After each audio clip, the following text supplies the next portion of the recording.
קודם כל, מה מפריע לך? חדה. באף, מה היית רוצה לשפר? את השקע. את העצם. אוקיי, הגוונון כזה. אז באף, באנטומיה מאוד צרה, צריך לדעת שיש כמה חלקים. החלק, השליש העליון זה עצם, אוקיי? מפה, פה זה עצם, למטה,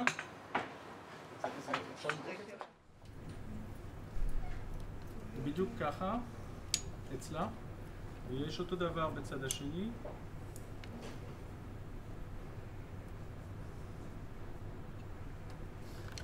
יש עוד upper cartilage שהוא פה, שהוא יותר משולש כזה, בחלק שנשאר, ועוד אחד באזור הזה, אוקיי? אז פה עצם, פה סחוס אחד וסחוס שני. הסחוס השני, ה-inferior cartilage, הוא גם מחזיק את האף, כאילו זה החיבור שלו עם השפה העליונה בקולומלה. קולומלה זה זה.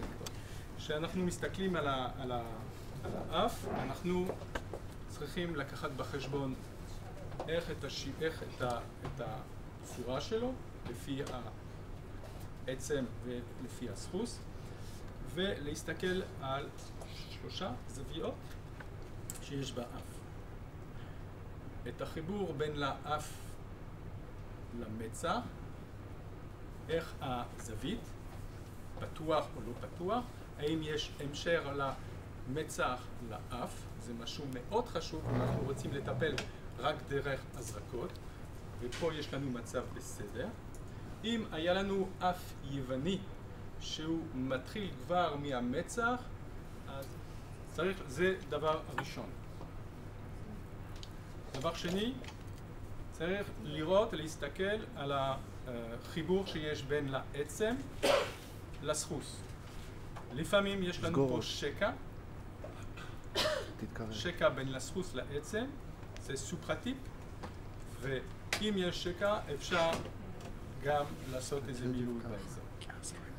ודבר שלישי, מאוד חשוב גם, הזווית שיש בין לקולומלה, זאת אומרת, כמו שאמרנו לפני, הסחוס האינפריור לשפה העליונה.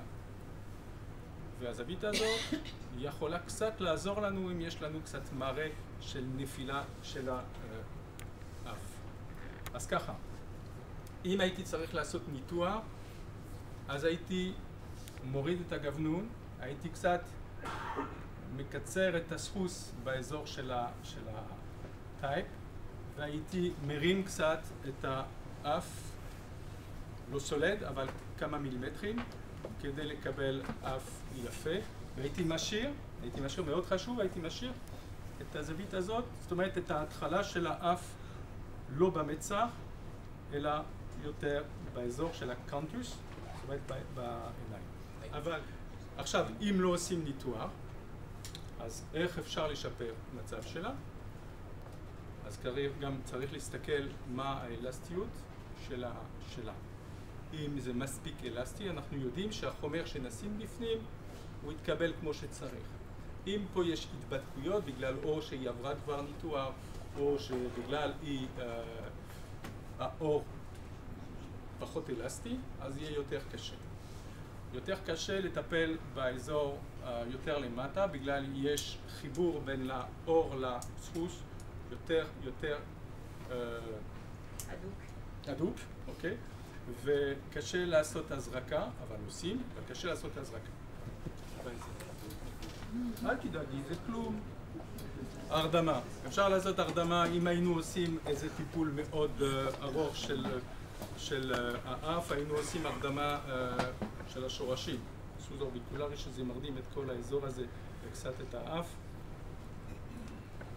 טרוקלר שזה מרדים את האזור הזה, ואפשר גם פה ופה. אבל לא נראה לי, זה לא כואב, אל תדאג לי.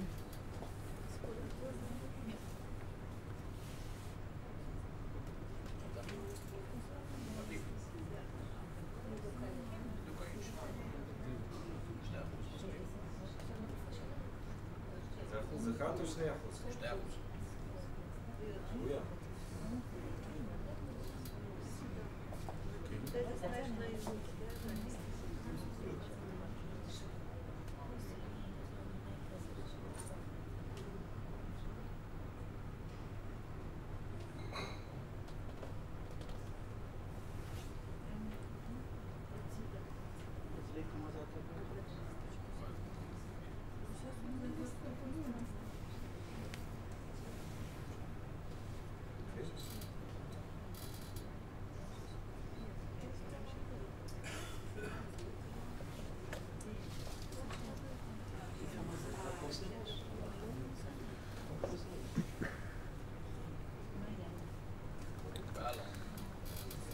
לא, יותר עמוק.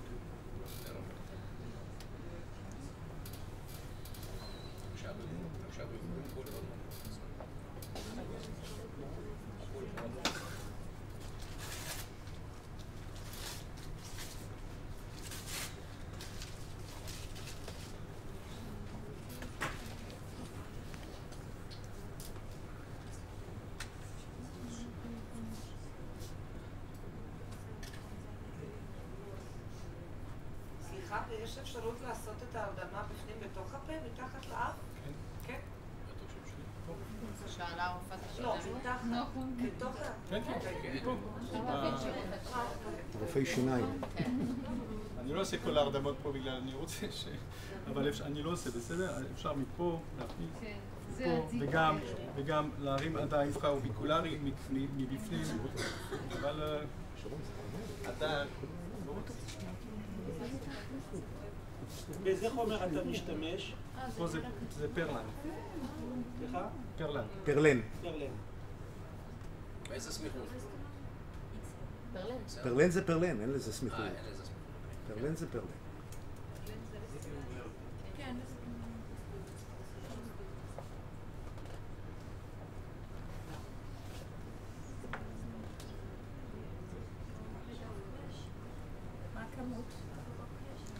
אז אני מנתח, אז להגיד כמות וכמה אחוזים, לא יודע בכלל. אני עושה לפי... כמות לפי העין. באמת, זה לא מצחיק. לא... אין כמויות. רואים על המקום. תתרגלו לזה, בפילרים אין כמויות. טוב, זה קצת תראים את הזווית הזאת. נראה לי שזה כבר מספיק. כן. עכשיו, אין לה פה סימפטית, אז אני יכול... פה אתה נכנס בדיוק איפה שיש את הסחוס, ובין לסחוס לאור. כאילו, יש פה את הסחוס.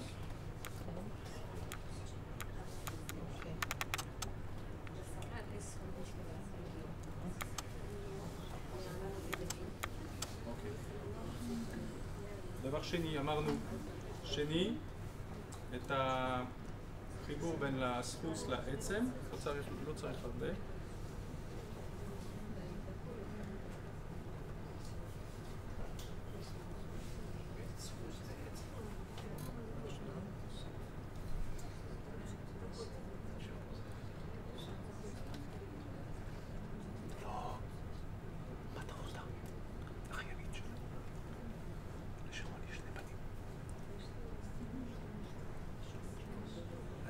שאני עושה, תוך כדי שאני מכניס את שאני יודע שזה המקום, אין הרבה ורידים וכלי דם, אז לפני שאני מכניס את המזרק, אני כבר נותן קצת חומר, וזה קצת דוחה את הכלי דם, אפילו באזור הזה, ויש פחות, נראה לי, פחות סיכונים של לפגוע בה.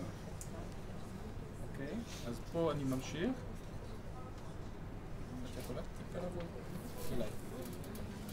אתם רואים פה?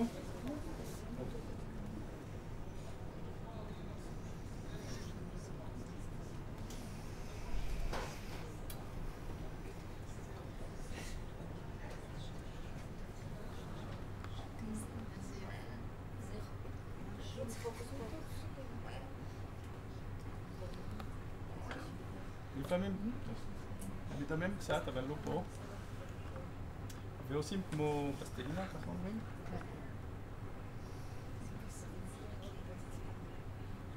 זה כבר ישר, לא צריך להגזים, מקסימום לראות אותה אחרי שבועיים שלושה, בגלל זה גם סופק קצת מים, אז שלא יהיה פה יותר מדי.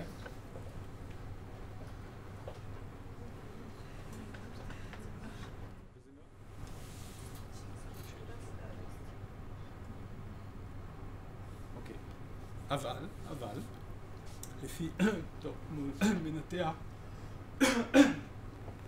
אני מעדיף שהאף מתחיל יותר, כמו שזה היה מתחיל לפני, מפה. יש מים? כן, כן, מוביל לך. אבל אין פה ברירה, וזה גם יפה ככה, והדעת מדהימה. אם אנחנו עושים וזה גם מספיק, אפשר לעשות רק את ההזרקות האלה, וזה ייתן מראה בלי הגבנון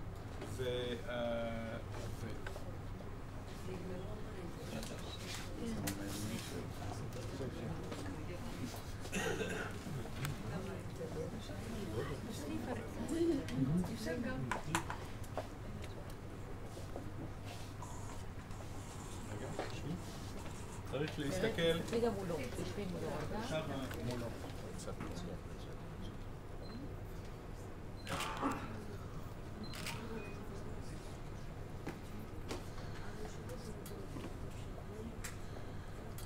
אף ישר עכשיו. שיש בין לאור לעצם, אם זה היה אחרי ניתוח ופה היה התבדקויות אז זה מחזיק פחות זמן, בגלל אתה לא יכול להזריק כמה שאתה רוצה, אבל פה זה מצב טוב, כאילו זה יחזיק די הרבה זמן. 8 חודשים, שנה, אני מקווה לא יותר.